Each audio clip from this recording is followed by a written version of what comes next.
Beep, beep, beep, beep, beep, beep. This is a special news bulletin for Mr. and Mrs. America and all the spaceships stuck around Earth orbit. I've been complaining about this lens. It's a nice lens. It takes good pictures. It's the SMC Pentax-A zoom concept f4 24 to 50 millimeters. This is the focusing ring. Used to be here, and I took this off and I saw there were 2 screws. Now before I did that, I took these 3 screws out to see if I could move this ring, but it had nothing to do with nothing. So what I did is I took these 2 screws out. Here they are. Here's one screw. Here's one. See how tiny ass they are? I used this sort of screwdriver, which is probably too big. And it has this little bar underneath. Oh, that locks into these. It's underneath there, which is scary. And it's between these 2, I believe. When I took it off, it was just like this. There's a helicoil there. You can see that helicoil. And after I loosened up those screws, this was to stop, to keep it only going from that screw to that screw. That's your limit of the focus. So let's see.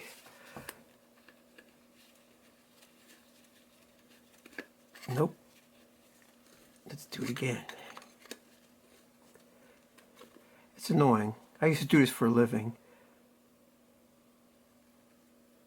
You can feel a click in somewhere.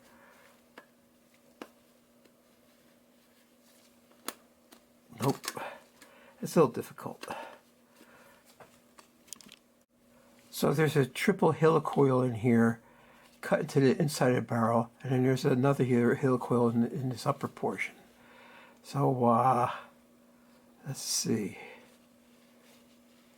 See, I'm not in the right spot.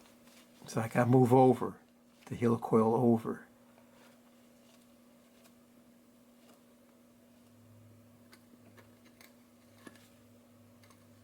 So let's see if I could start here.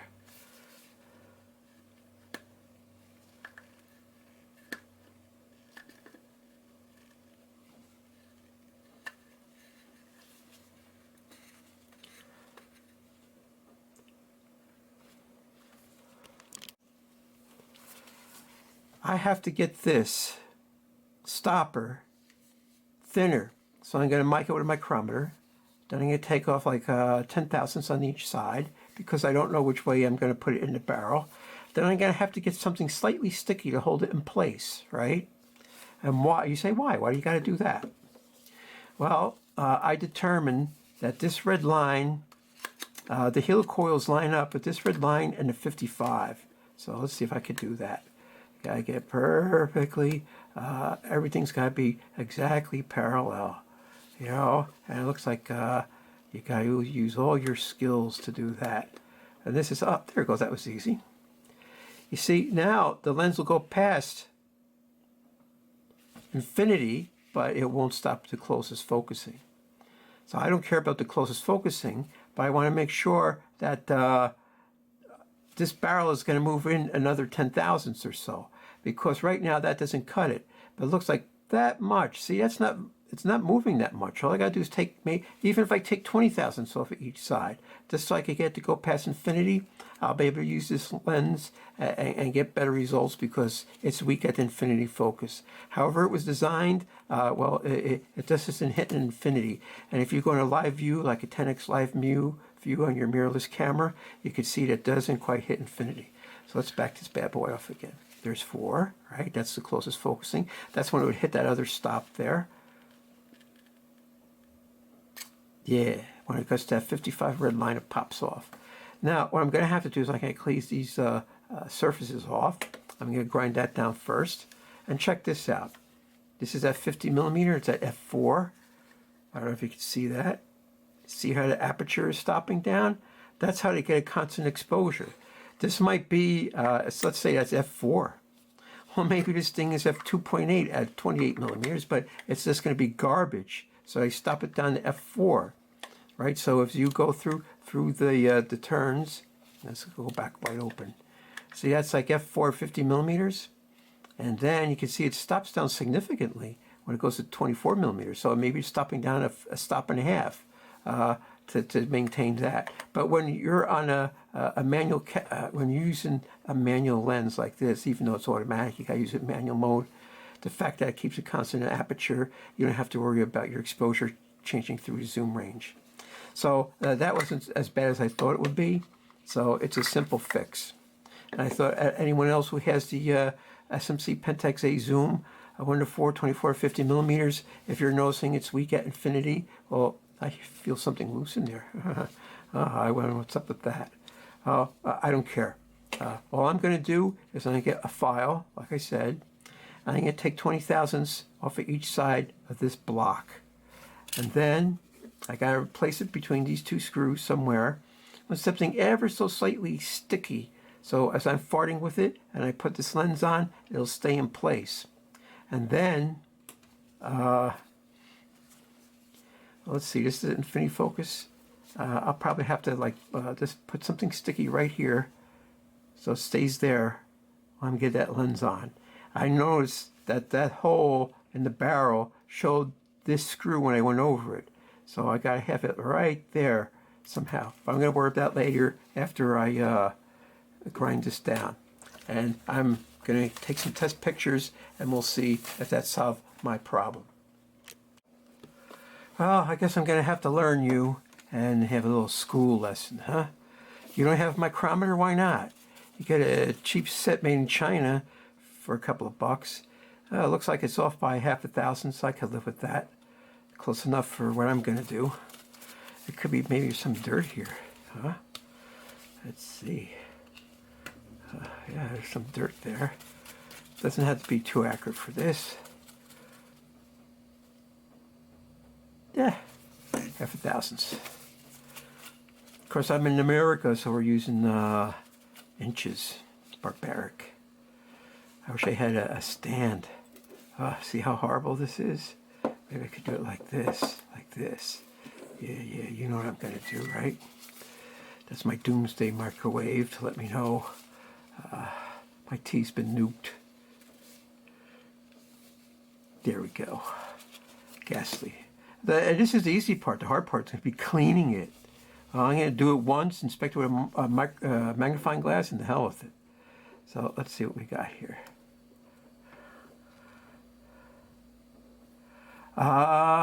Let's see what that says. That says it looks to me like it's 5 thousandths less than 0.2. Let's open that up. See, that's 0.2. It looks like it. Oh no, it's 2 thousandths less. Each big graduation is 5, so it's like 2 thousandths less. That's 198. 198 minus 40 because I want 20 each side. That'll make 158. So I gotta grind it down so I get 158. Of course, I have to grind one side at a time. So one side I gotta go from 198 to 178. Then I gotta flip it over and go from 178 to 158, and then I'll be done. So we're going to take a brief pause through the magic of video, and I'll come back and I'll demonstrate that to you. I used a whole bunch of Q-tips to clean off this element. It may still have a spot on it, but I don't care. I had to clean off that element and blow it off real good with dust off to get rid of any chips or anything. This is the infinity stopper. So I'm going to take a little bit of grease from this jar. And I'm going to put a little grease there just to act tacky to hold this little piece there. That little piece I took more than 30 thousandths off each side. I took more like 50 thousandths off each side, but I don't care. Now I could just remove this screw, but what if you go past infinity and this goes into the mechanism, and then you'll have a bad day. So I was going to put a little dab of glue there, this grease, just to keep it tacky to hold it there. Then I'm going to have to very gingerly put this back on, and then hope I can line the holes up and get those 2 screws in and put this bad boy to sleep and see if I made any difference, if maybe I did. I got lucky. I would like I'd use a piece of grease. Here I just used something I had laying around, and I touched the grease right next to the infinity stop. And then I had to use a pin to line up that gauge. How lucky I hit the helicoils on the first turn. And then I put the screws in, I tightened it up real good. It looks like I cleaned off those two elements on the inside really good. They may fog up after a while because I was just using non-sterile stuff. So here, infinity used to be there, and now it's there. It looked to me like maybe that's all you had to go. And if that doesn't improve it, then, if I put lenses on adapters and I go that much past infinity, then I definitely have infinity. Infinity some should be somewhere there. And let's see, conversely,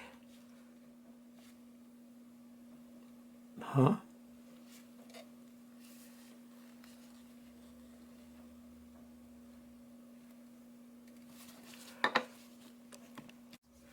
All right.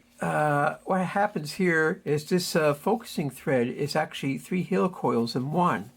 So I was off by 1 helicoil. I would guess I didn't count correctly.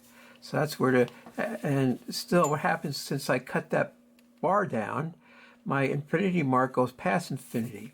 Before, this did not look like infinity to me. But now I'm hoping just that little bit will get me into infinity and I can enjoy this lens more. I'm not going to open it up again. That's it. The hell with it. However it turns out, that's how it turns out. So let us recap. I took this rubber band off. I saw these 2 screws. I took these screws off. I was able to screw this portion out. Underneath this screw, there was a little tab, a metal tab. And I just used some sandpaper and I held it with a pair of pliers, all high-tech stuff. And I ground it down about 50 thousandths. And 50 thousandths went from here to there. I guess I could have went more, but I didn't want to go overboard. It's a pain in the ass. And if it was that close, maybe I could get it. So I'm going to find out, and then we'll do an update on that and see if I can put this in with my regular collection of glass that I use when I want to go out and take pictures. It's a fine lens, as long as you don't have to take anything at the infinity target. So 50 millimeters really shows that up. But if you get to 35 and 28 and 24, well, depth of field always kicks in. So it looks like I also cleaned out those 2 inner elements, and I'm going to clean up the rest and get it all spiffy and take some test pictures and append it to the end of this video. So I think my idea is sound. Maybe I would have to take 60 thousandths off, but I'm not going to, like I said, I'm not going to open up this again. So let's just look at some photos, shall we? Oh, what a nightmare this turned out to be. I took the lens apart a second and third time. Look at where the infinity mark is. This is where it originally was. A hard stop right there. Look how far past I went. I took like 100 thousandths off that little block. So that I was almost right next to the threaded holes in it. That's how little I left. Plus, there's a lens element group right here. And back of it, remember when we had this open, there's another lens element group there. And that was loose. Here, you can hear it shake a little bit. I had tightened it up. I just snugged it up this least amount, and that made it worse. So I had to back it off like between an eighth and a tenth of a turn. I said, well, maybe did they use that to tweak it in? I don't know. So after going through all this bullshit and cleaning it off and everything else, if I go to hard infinity stop, I could get infinity at 5.6. That is, what is infinity? Airplanes. They're at infinity. Where I live, they're thousands of feet up. So I took a couple shots of some airplanes at the infinity hard stop at 5.6, and I got good results. At f4, well, it's definitely soft at 50 millimeters. It's acceptable. It's better than it was. Definitely better than it was. And where is infinity for 24 is like right there. Now I was using a mirrorless camera in a 10x live view magnification, and I was able to get pretty decent results. But I also happen to have a Pentax-A, and when I put it on, I listened for the beep and looked for the green hexagon and the red square in the viewfinder, and I was getting haphazard results. So, you know, that's autofocus in DSLRs isn't what it's cracked up to what it's supposed to be. So what's the bottom dollar? I went through a hassle. Maybe I spent 2.5 hours fooling around with this thing, figuring things out on my own because I couldn't find a tech manual. And did I make it better? Yes, I made it better. But are all these lenses like that? I'm not going to buy one or two more of these just to see if they're all the same because they're $100 a pop. So I took a lens that I was very dissatisfied with it, and I said, okay, it looks like I could use it now. You know what I mean? And I just have to remember, at 5.6, that's a hard infinity stop. That's within the depth of field. F4, it's almost there, but I don't have enough meat to take off that block to move it over anymore. So it was originally here, and it was sort of unusable. And, well, now it's usable throughout the whole range. And, of course, it's still better the closer you are. It's like a 10-foot to, and it performs real admirably down to slightly more than 1 foot. So that's the bottom dollar on this lens. If you want to get one, keep that in mind. You should try it out before you buy it. If you're a Pentax guy and you're using it on a DSLR, well, you know, I don't know what to say. If it's a mirrorless lens, it's a good mirrorless lens. But then you got to make sure it works with your dumb adapter, you know, that it does have an infinity focus. Now, there are other ways around it. I could tuck the mating flange off a dumb adapter, and I could have just ground that down a couple thousandths and see if that helps too. But, you know, how far do you want to get into it? You know, I want to take pictures. I don't want to be a lens repairman guy. I used to do that for a living. So, is it successful? Yes, I guess it's successful. You know, it's within the bounds of acceptability now. F5.6 works out really good. F8, 11, and 16, and 22 at infinity, now I have no problem. I was getting pretty shitty results when it was like this. I was getting some pretty shitty infinity results, even stopped down that much. So I guess I did make an improvement. Is there room for more improvement? No, I don't think so. I think it's a design flaw. And this is another thing. Both Nikon and Canon have 50 to 28s, and they're pretty decent, right? But I bet you someone at Pentax said, well, hey, you know, if we just make a cam that goes that far, we could get 24, and we could have this claim that we got the widest short normal zoom. You know what I'm saying? So, but was it worth it? You know, I mean, was it? If they had left it from 50 to 28, maybe they wouldn't have had these other problems. You know, that's why maybe that one lens element had to be moved back a little bit. I don't hear jiggling now, but it was jiggling. So, look at the pictures, you decide. Of course, after I do all this rigmarole, taking the lens apart, grinding down a tiny block, putting it back together, doing it 3 times, I finally got the results I'm satisfied with. It looks like infinity focus is perfect if I put the lens at f5.6. Now, you have to realize, I think this zoom lens is much faster than f4. I think it's probably an f2 system. And they stopped it down to begin with, right? So they probably went from f2 or f2.5 to f4, right? And then I have to stop it down to f5.6 to get best results. So what does that tell you? But now, look at these airplanes. They got to be thousands and thousands of feet up. And these are big birds, and they have to be hundreds of feet away. So I take them at infinity, and they came out really good. And what I did is I did an 800 by 450 crop, and then I upsized it to 1920 by 1080 to fit this movie format. So that's a magnification.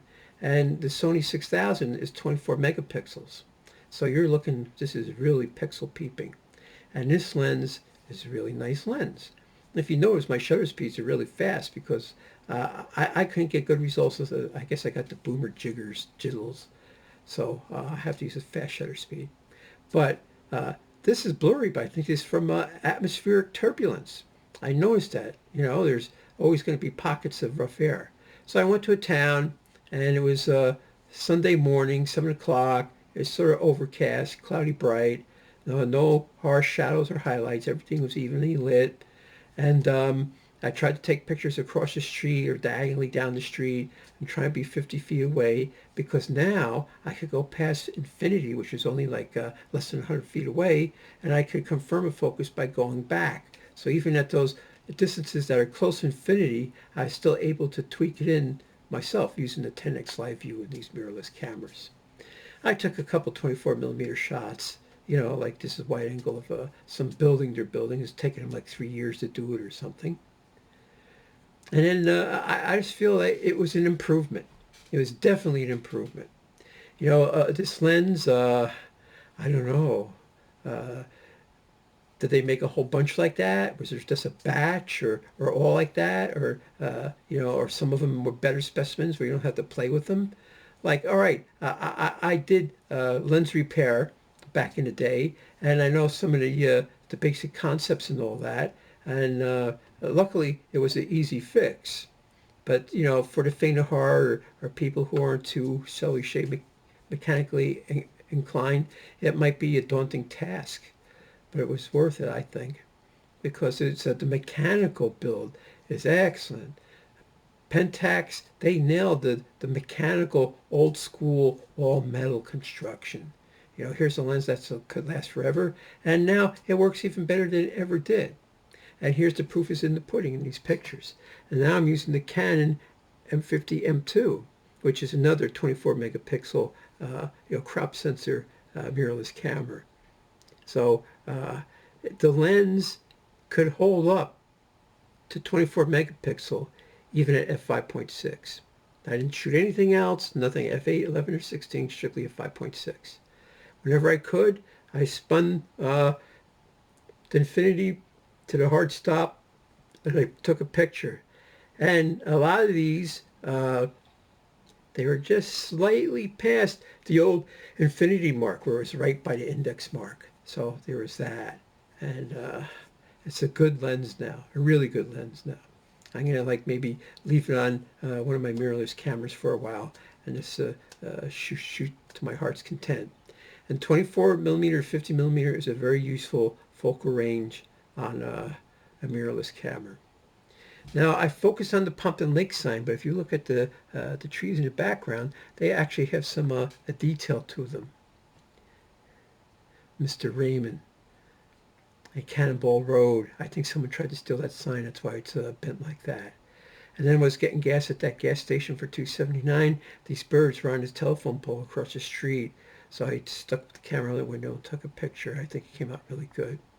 This is some wall that people use as a communal mural. And here, look at there's some detail in those leaves. I guess I could have enhanced it, but I didn't bother. So I didn't do any sharpening, except the camera did sharpening, but I didn't do any. And I was really pleased to come out. Now I have a hard infinity stop. Here's a Pentax K50 native K mount. It's only 16 megapixels. And it looks like I nailed it even in that hard focus. Definitely here. Very pleased with this picture. I could say, get one if you feel like doing what I just did.